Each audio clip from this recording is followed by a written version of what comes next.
E agora vamos à entrevista do dia com Maria Lídia Flandoli.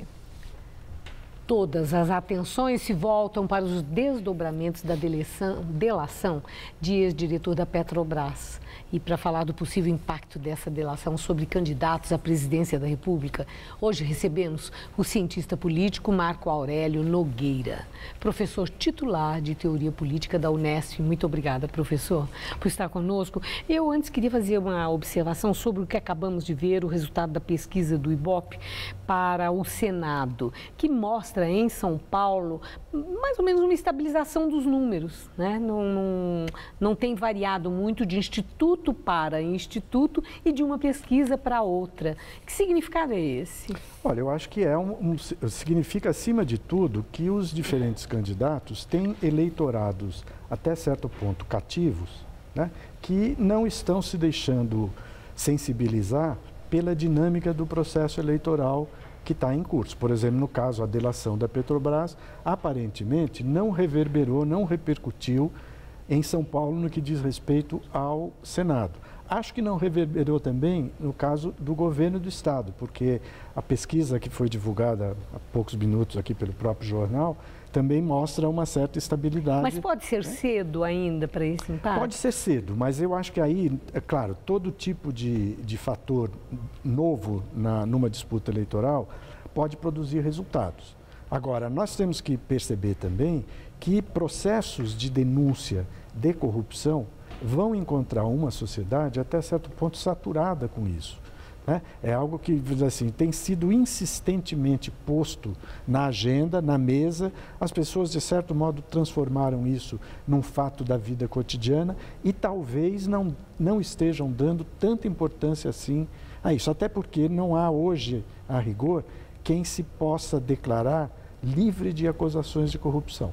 Então, zerou a disputa em relação a... Agora, é interessante que nessa delação, que contém essa denúncia, envolve muita gente. E muito, né? Dinheiro.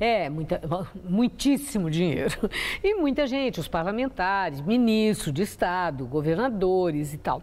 Mas, sendo tanta gente, não fixa nesse ou naquele pontualmente. Isso pode diluir, e como o senhor acabou de falar, passar-se algo assim mais corriqueiro e para o eleitor, política é assim mesmo, político é tudo igual? Eu acho que pode sim. O que não significa que não se deva dar atenção política a esse fato, porque o fato é escandaloso, né? É um problema gravíssimo que envolve uma empresa que é patrimônio da sociedade, uma empresa de ponta, uma grande empresa, e que está, digamos assim, de certa maneira, sendo convertida numa ferramenta de operações políticas pouco adequadas, para falar de maneira generosa, né? Agora, o efeito eleitoral disso, me parece que ele enfrenta esse problema, ele encontra essa barreira na sociedade que está, de certo modo, convencida de que a política é corrupta. Que coisa. Né? O que é uma visão equivocada da política, mas que, de certa maneira, é uma visão que foi construída com a colaboração de muitos políticos. Então, a sociedade, de certa maneira, não está errada quando ela faz essa operação. Agora, professor, se por um lado não dá ainda para ser aferido o impacto que essa delação tenha sobre essa ou aquela candidatura, a reação ela foi imediata.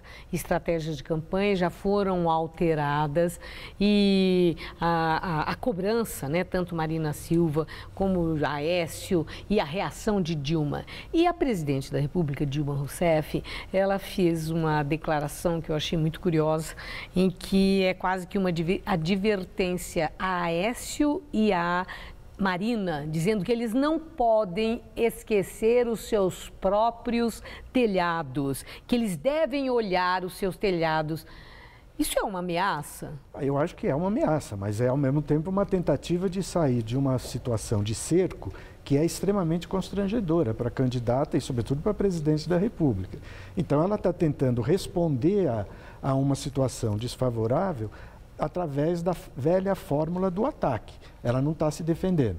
Agora, o efeito principal que essa delação tem é de forçar todos os candidatos a um certo tipo de postura defensiva. É como se eles estivessem dando um passo atrás para poder enfrentar uma questão que não é simples, é uma questão de ordem moral que afeta muitas coisas e que encontra todos os candidatos, com alguma diferença, numa situação muito parecida, porque todos têm, como a gente costuma falar na linguagem popular, o rabo preso em algum problema que tem a ver com corrupção. A última questão, professor, Marina Silva atacando Dilma em relação a isso, cobrando, dizendo que o governo sabia sim do que estava acontecendo, etc. e tal. Aécio Neves também cobrando Dilma. O senhor acha que Aécio Neves tem tempo e ferramentas para reverter o quadro da situação dele, reverter o jogo? Porque uma reversão de expectativas na fase final de campanha eleitoral, a gente sabe que, embora raramente, acontece. Aécio tem elementos para conseguir uma virada? Olha, eu pessoalmente, tentando avaliar o quadro com alguma visão prospectiva, eu diria que não tem. Porque ele caiu muito na preferência imediata do eleitor e ele não conta mais com recursos de campanha que possam impulsioná-lo e a ponto de sobrepujar uma das outras duas candidatas que estão muito distantes dele e que estão fazendo campanha de maneira muito mais confortável do que ele. Porque ele tem o problema justamente de estar muito embaixo, de estar a cada pesquisa regredindo mais. Então eu acho que ele ficou numa situação muito difícil, ele vai ter que ganhar 30, 40 milhões de votos em 20 dias, o que é uma operação, eu diria, quase que impossível em termos políticos. Agradeço muito sua entrevista, professor. Uma boa noite. Boa noite.